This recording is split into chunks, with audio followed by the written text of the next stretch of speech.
What's going on, everyone? My name is Bruno, and this is kind of an update video about the channel, about the lack of videos, of course, and about the future of the channel, pretty much. It's been quite some time since the last time I uploaded a video. About what, I don't even know, 2 months. I'm not really sure, but that of course has an explanation, and this is pretty much what I'm talking about. I'm going to talk about the YCL as well. So the ICL just finished last week, and I'm going just to talk about the season overall, how that went, and that's pretty much it. So and of course the future of the draft leagues in the channel, of course.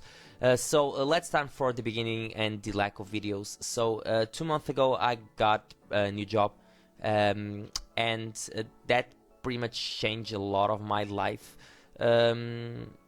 because the schedule, the amount of work that I had to do in that job, first it was an upgrade compared to my last job. So it was a good thing for me, at least. It seems that it means that at least I'm doing well in terms of my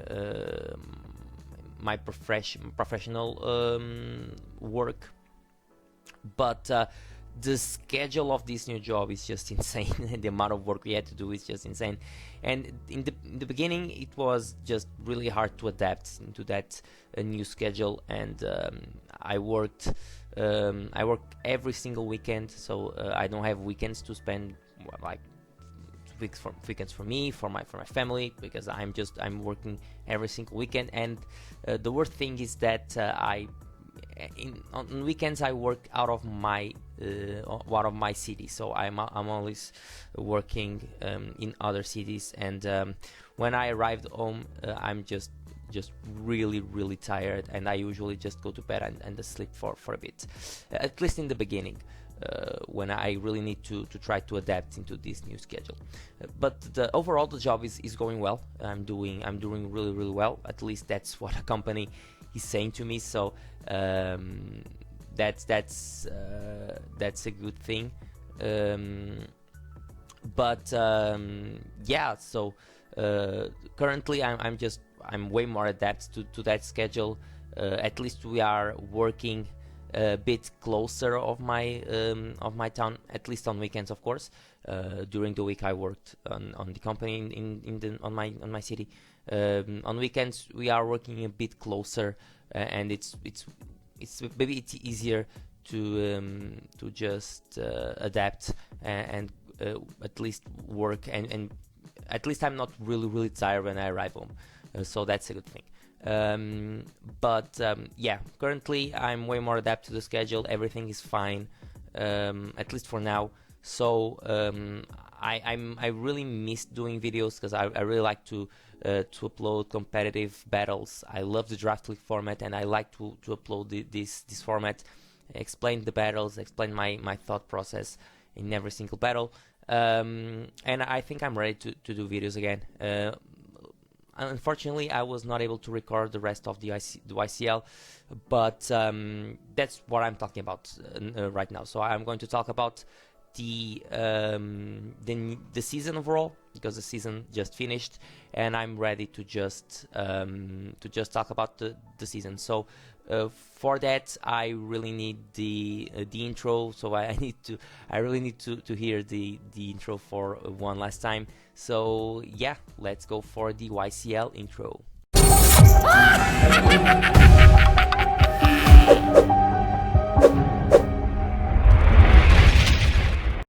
Oh, I really missed that intro a lot. So YCL. Last time I uploaded the video, it was week 3 against Lars, and I lost 4-0. So that put me at 1 victory and 2 losses. So I really needed to, in the next following weeks, to be able to be in a good spot to make playoffs. And I can show you guys what happened. So real quickly, after losing to Lars, I made a transaction. I traded it more for the Porygon, because I really felt that like I needed another wall. Even if it was a low tier wall, I needed another wall desperately, because I really struggled against Army, against Lars, and that made all the difference in the match. I made some really risky plays that really that punished me a lot, and I really needed to change the team to be able to make to have another option, and at least in terms of wall, in terms of walling Pokemon, my opponent's Pokemon. So I made that transaction. Porygon came up to a lot of matches actually, considering this is a 1.1, and yeah, I won week 4, week 5, week 6, week 7, week 8, and week 9. So I pretty much won every single week after the match against Lars. So the last week, week 9, was a forfeit victory in my favor, but was still a victory. So I finished the season with 7 wins, 2 losses, which put me at 3rd place, with the same record as the 2nd place, but the 2nd place, which was Blatzel, I think. It was Blattel. He had better differential, so he stayed at 2nd, and I stayed at 3rd place. That put me in playoffs. So I made playoffs, and the first battle in playoffs was against Squid, the Fid, my Portuguese buddy. So we have a Portuguese battle, and yeah, we have an interesting match. Latios was amazing this match. He brought a really scary Chandelure set, which almost got me off guard, and I almost lost to it, but I was able to play a good match, and I was able to beat Squid 4-0, with Latios being amazing. Seismitoad was really good as well. Celesteela was amazing as well. So I was able to beat 4-0 Squid and advance into semi-finals. In the semi-finals, I faced the Elgan, Dragons, and Blatzel, so the 2nd place into regular season, and I won 4-0 as well. So I really don't remember what happened that match, which was kind of weird, but I'm gonna show you guys. So yeah, Frostlass. I brought Frostlass that match. It was amazing. It didn't have a switch into Frostlass, so the combination of Shadow Ball and Ice Beam absolutely nuked this team. And yeah, Weezing was really cool as well, because I was able pretty much to set up Toxic Spikes. He wasn't able to remove them because his Defogger was like Landros D and Tapu Koko, I guess, and like doesn't make sense to have removal options in those 2 months. So when Frostlass started clicking moves with Toxic Spikes up, it didn't have a switch in, which was amazing. So yeah, that was pretty good, and I was able to beat the Blattel and the Alganite Dragons 4-0, which, I mean, it's really cool, and I make the finals. So when I saw my opponent in finals, I saw it was going to be Lars, and so we were gonna have a rematch. And not only I did some changes to my team, so I traded it more for Porygon. Lars made some transactions as well. Mainly, he traded Darmanitan and Galar for Dracovish. Now, usually, like in general, Dracovish is a way better mon than G-Darm in my opinion. Like, Dracovish just clicks one single move and just kills a lot of Pokemon. In this particular match, G-Darm is way better than Dracovish. Like, I have Seismitoad and I have Maractus that pretty much deal really well against Dracovish. Like, Dracovish can have like Leech Life for Maractus, but it doesn't have a move to hit Seismitoad like super effectively, or at least besides Super Fang that takes like half damage of half HP from Seismitoad. Like, it doesn't have a move that hurts Seismitoad a lot. So I was like kinda happy that he made that transaction in the regular season, because I thought, well, if we're gonna face again, at least I don't have to deal with G-Darm, and I'm way better dealing with Dracovish. Either way, we face in finals, so I can't go back for some reason, but well, I am gonna do this, and I am gonna do this. Okay, and now I just have to click on my team. Okay, so finals, and I won. So I am the YCL Season 1 champion. I won 6-0. Now, the match was way closer than it seems like, I have to say. My team was, in general, kind of weak, besides Celesteela. Celesteela didn't even came into play this match, which is really cool. So, but the rest of the team was pretty much weakened. Porygon was like tricked. Rotom Heat was like was kind of weakened. Maractus was, well, kind of healthy, but it took some damage. Heracross was weakened as well. Toad was almost dying. I just saved for a sack, for a potential cycling later. Celesteela didn't came to the match either way. But as you guys can see, he brought Dracovish, Excadrill, Gigalith, Porygon to Skarmory and Starmie. I brought Steela, Heracross, Maractus, Porygon, Rotom Heat, Seismitoad. The plan here was pretty simple. So I analyzed the first match we had, and I realized two things. First, he didn't brought a hazard Pokemon. So he didn't brought Stealth Rocks, he didn't brought Spikes. Even if he had Gigalith and Skarmory, at least he had Skarmory on the first match. Skarmory never clicked hazards, at least as I remember. He never clicked hazards. Okay, so this match, so I decided, okay, between a Scarf Rotom and a Choice Scarf Heracross, I do a lot of damage to his team. Like, the switching to Heracross to a close combat, his best switching was pretty much Starmie. Starmie is not known for his physical bulk. So like, even close combat would do a lot to Starmie, which was amazing. So between Starmie and Skarmory, he had to manage really well the switches into Heracross, and those two Pokemon lose to Scarf Rotom. So that was the plan. So my plan was, okay, I'm gonna pray that he's not gonna bring any kind of Stealth Rocks, or at least Stealth Rocks that really punish Rotom. I'm gonna pray that he's not gonna click Stealth Rocks, and I'm gonna bring Scarf Rotom, and I'm just gonna pivot between Rotom and Heracross. And that pretty much was exactly what happened in the match. So he never clicked Stealth Rocks with Gigalith, with Skarmory, with Excadrill. So I was really surprised because it didn't brought Libero Cinderace. Now, if you ask me what Pokemon it could have left back, I would say 100% Dracovish. Dracovish did nothing special this match. It kind of weakened Seismitoad, but Seismitoad killed Dracovish. So, I mean, I think that Cinderace would be a lot better than Dracovish, in my opinion. But I kind of understand why he brought Dracovish. It's a Dracovish, okay?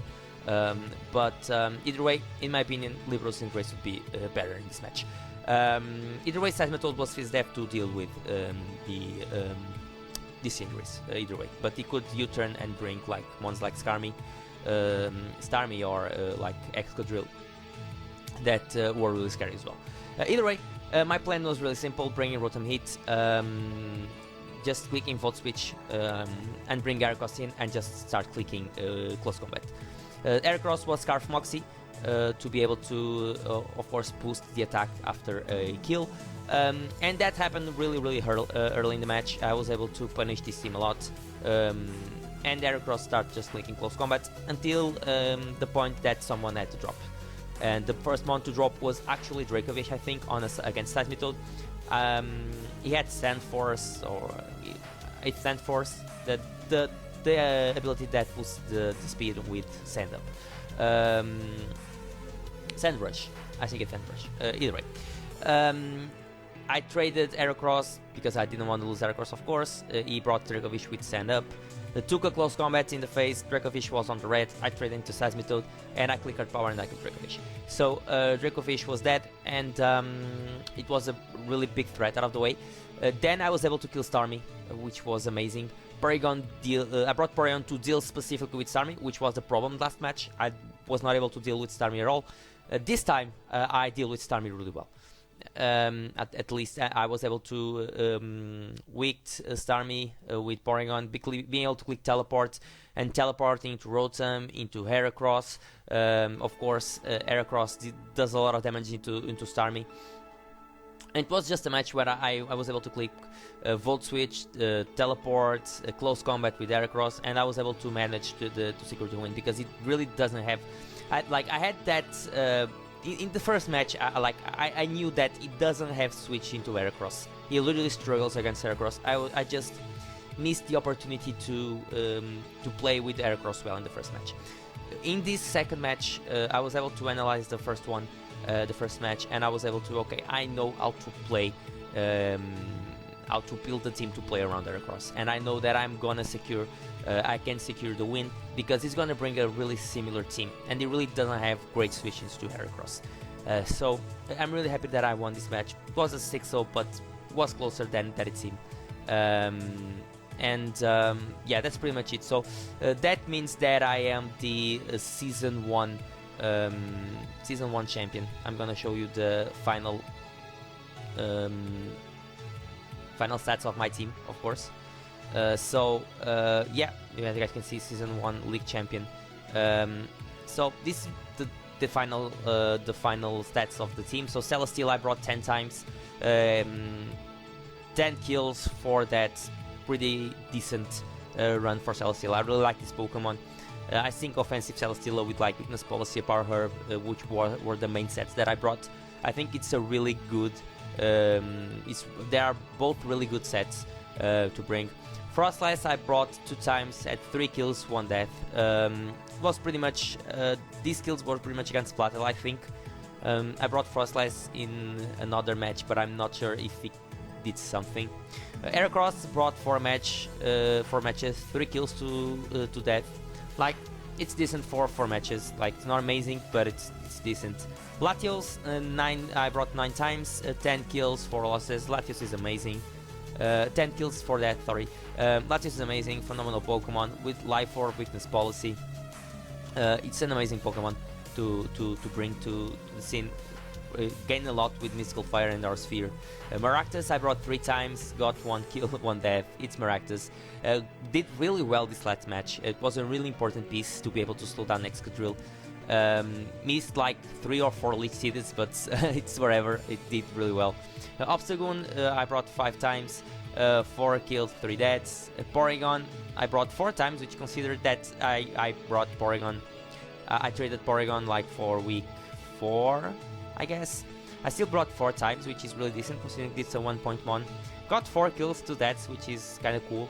Rotom, really important piece of this team, of course, 10 times, 7 kills, 3 deaths. Seismitoad, a really another important piece to this team. 10 times, I brought 10 times, 4 kills, 4 deaths. The role of Seismitoad was always click Stealth Rocks and Toxic, most likely. And Weezing I brought 9 times, 12 kills, the kill leader of the team, 12 kills and 4 deaths. Weezing was amazing. The combination of Seismitoad and Weezing this generation is really, really good. And the main thing about Weezing is that the main kills Weezing got were with Toxic Spikes up, were with status. I brought Toxic Spikes so many times this season. Weezing was able to capitalize on Toxic Spikes so many times that really helped my team. And it was amazing. Weezing was a really good Pokemon. I love to use Weezing. It's a really cool Pokemon. And overall, I like the team in general. Like, the team was amazing. This team did really, really well. So, just to finish this out, I'm really happy to be able to win the YCL. Thanks a lot to Gible for letting me in this season. I had lots of fun. Thanks to Sen for being an amazing YCL owner. He's such a good guy. And thanks, of course, to every single one of you that playing the season, that at least saw the first 3 weeks of my battles. At all the coaches that played this season, I had lots of fun with all of you. And in terms of the future, of course, I'm going to be able to... I will play in Draft Leagues, of course, I'm continuing playing. I'm not sure if it's going to be on Brilliant Diamond and Shiny Pearl, if it's going to be on the Sword and Shield, if it's going to be on Showdown. I don't know, but we'll see what the Draft League will bring to the channel. Of course, I'm gonna continue playing Draft League. You guys just have to stay tuned for more Draft League content. When I start playing another league, I will start uploading. Of course, the depending on the format, if it's showdown, I don't care if it's showdown, if it's Wi-Fi, I'm gonna upload because I really missed uploading. So guys, thank you a lot for watching the video, and yeah, I'm really excited to uploading again, to start playing in another leagues, and hopefully continue to have more championships on my bag. So thanks guys for watching, and I will see you guys in the next video. So peace guys.